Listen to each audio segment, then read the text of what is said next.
നമസ്കാരമേവർക്കും Infomedia കേരളത്തിലേക്ക് സ്വാഗതം.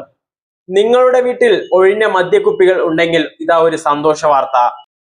മദ്യക്കുപ്പികൾ ശേഖരിച്ച് ക്ലീൻ കേരള കമ്പനിക്ക് നൽകാൻ ബിവറേജസ് കോർപ്പറേഷൻ ആലോചന. പ്രാഥമിക ചർച്ചകൾ പൂർത്തിയായി കഴിഞ്ഞു. കുപ്പി നിക്ഷേപിക്കാൻ ഔട്ട്ലെറ്റിന് സമീപം തന്നെ ഒരു ബാസ്ക്കറ്റ് ഒരുക്കാനാണ് പ്രാഥമിക ഘട്ടത്തിലെ ആലോചന. മദ്യം വാങ്ങാൻ വരുമ്പോൾ ഒഴിഞ്ഞ കുപ്പി അതിൽ നിങ്ങൾക്ക് നിക്ഷേപിക്കാം. പദ്ധതി സംബന്ധിച്ച് ഒരു മാസത്തിനകം തീരുമാനമുണ്ടാകും. സംസ്ഥാനത്തെ മുഴുവൻ ഔട്ട്ലെറ്റിലും ഈ സൗകര്യം ഒരുക്കും. ബാസ്ക്കറ്റ് നിറയുന്നതിനനുസരിച്ച് ആഴ്ചയിലോ മാസത്തിലോ ക്ലീൻ കേരള കമ്പനി ഇവ നീക്കം ചെയ്യും. പ്ലാസ്റ്റിക് കുപ്പികളാണ് ശേഖരിക്കുക. ബോട്ടലുകൾ നീക്കം ചെയ്യാൻ ചെറിയ തുക വെബ്കോ നൽകേണ്ടി വരും. പക്ഷേ ഇത് സംബന്ധിച്ച് അന്തിമ തീരുമാനം ഒന്നും തന്നെ ആയിട്ടില്ല.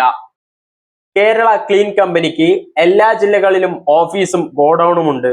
അതിനാൽ ബോട്ടിലുകൾ നീക്കം ചെയ്യാൻ പ്രയാസം ഉണ്ടായേക്കില്ല. ബിവറേജസ് കോർപ്പറേഷന്റെ 284 ഔട്ട്ലെറ്റുകളിലൂടെ പ്രതിവർഷം 51 കോടി കുപ്പി മദ്യമാണ് ശരാശരി വിൽക്കുന്നത്. ഉപയോഗശേഷം കുപ്പികൾ വലിച്ചെറിയുന്ന പ്രവണത ഒഴിവാക്കുന്നതിനാണ് ഈ നടപടി.